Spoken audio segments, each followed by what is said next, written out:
What's up everyone, and welcome back to the channel. In today's video I wanted to go over 10 things that you must bring when you go on a road rally, whether you are a novice, beginner, or a rally legend. I think these are 10 things that you ought to bring if you're going to come on a rally. So let's start off with number one. You need two-way radios. Two-way radios allow your entire group, or at least a section of you guys that are close together, to have fun, protect each other, whether that's cops, things in the road. It also allows you to communicate with the group as far as keeping up with the people in the front. So that would be a long sweeper with an 18-wheeler in front of you guys. One of you guys finally gets the opportunity to pass the 18-wheeler.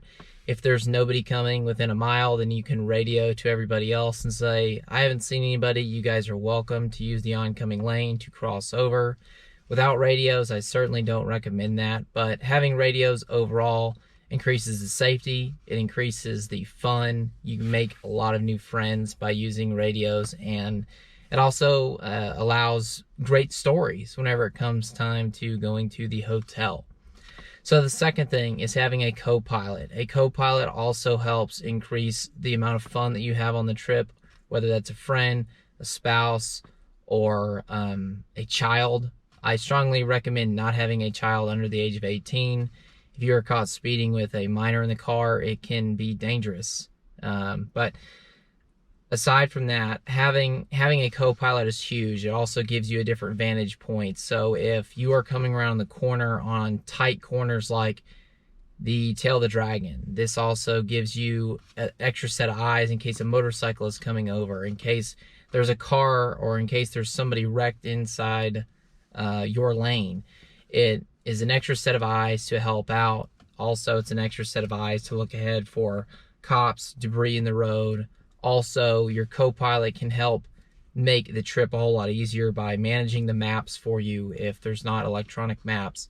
Also, holding the two-way radio, that way you can focus on driving. The number one thing for the driver is to focus on driving. The co-pilot is there to help the driver as well as have a great time, and having a co-pilot is a huge thing. The third thing is having extra cash on hand. Yes, I'm talking about cold hard cash. The cash is not for bribing a police officer out of a ticket. The cash is for if you are in a group, you guys all get pulled over, maybe they take you guys to the tank. This allows you to make bail. And I know this sounds super serious, and for the most part, rallying can be very serious. If you're in the wrong time, you have the wrong cop, anything like that can be taken to the extreme. So it's just always good to have extra cash on hand, whether that's to bail yourself out, bail a friend out. But a lot of experts and rally legends have told me it's not a bad idea to carry a couple $1,000s cash on hand. Now the fourth thing is non-drowsy Dramamine. Non-drowsy Dramamine is huge. You might not think about it at first, but if you're driving down the highway in your local town, you're probably never going to use it. Even if you stomp on the gas on the highway and you have a lot of fun for a cruise, whenever it comes time to rallying and you are driving 2, 3, 4, 5, sometimes even 6 hours on some intense roads at speed limit, you're probably not going to experience the motion sickness that you will when you're doing it at higher speed on a rally. And you certainly don't want to be at the point where you're sick and then driving the car. So it's better to know ahead, hey, we've got a lot of curves today. Take some non-drowsy Dramamine so you're not falling asleep, but also so your body can control the motion sickness so you don't throw up all over your car or your passenger. So let's now move on to the back of the car so I can show you guys numbers 5, 6, 7, 8, and 9. The fifth one is a battery-powered air compressor. This thing saved me on the Cherhola Skyway at night. Every few corners, I had to pull over. Thankfully, it's right here, at least in my Corvette. I plugged it in, I aired up my tire. It got me around a few corners. My wheel was leaking air, but thankfully, I was able to save myself from that. But then it came time for number 6, the Duralast scissor jack and lug wrench. Once I got to the hotel after I went from Tennessee to North Carolina, I basically pulled over and spent the night there, but I knew that I needed to take my wheel and tire off. So thankfully I had purchased this previously, but I was able to take care of that, get the wheel and tire off, and then assess the damage and then put it back on, and that helped me get through that. The next thing is a OBD II scanner, or at least a scanner that is compatible with your car. Now this is important for me because whenever you're on high-speed adventures or spirited driving or things like that, occasionally a check engine light will come on or something, and for me, if my car goes into limp mode, the check engine light comes on and I basically lose my supercharger. I lose a whole lot of power in my car, so I bring this with me. I reset the computer, the car goes back to perfectly normal, and it works out. Now, one over here I was taught recently is actually a pretty smart idea. Most guys don't actually carry front license plates anymore, or they don't. They automatically go, well, I'm not going to put that on my car. But it's important to actually have a folder with the plates in them. That way, if you get pulled over, a officer will at least notice that, hey, these are his plates. He's got two. He can prove it with both of them. But for a lot of you guys that will take, say, your standard plate and put it up in the windshield, do not ever put a license plate up in the windshield. You've now got a metal projectile in your windshield. I know you can suction cup it, but at that point, just pay the ticket if they really give you a ticket for not having a front plate. But understand that it does give the police officer probable cause to pull you over.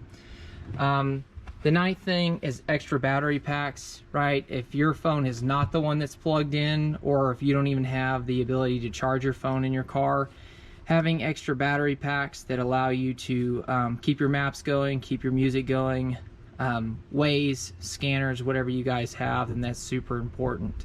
But this is number 5 through number 9, and these are very crucial. So for the 10th and final one, we have laser jammers as well as police scanners.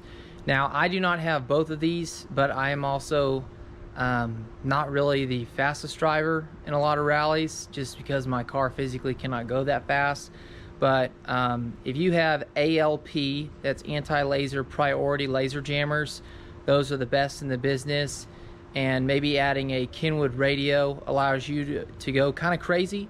Most people in rallies are already crazy enough, but at that point in time, you have either a 3 or a 4 second timer on your laser jammers. That way, when your radar detector goes off and you know you've been targeted, you shut off your jammers.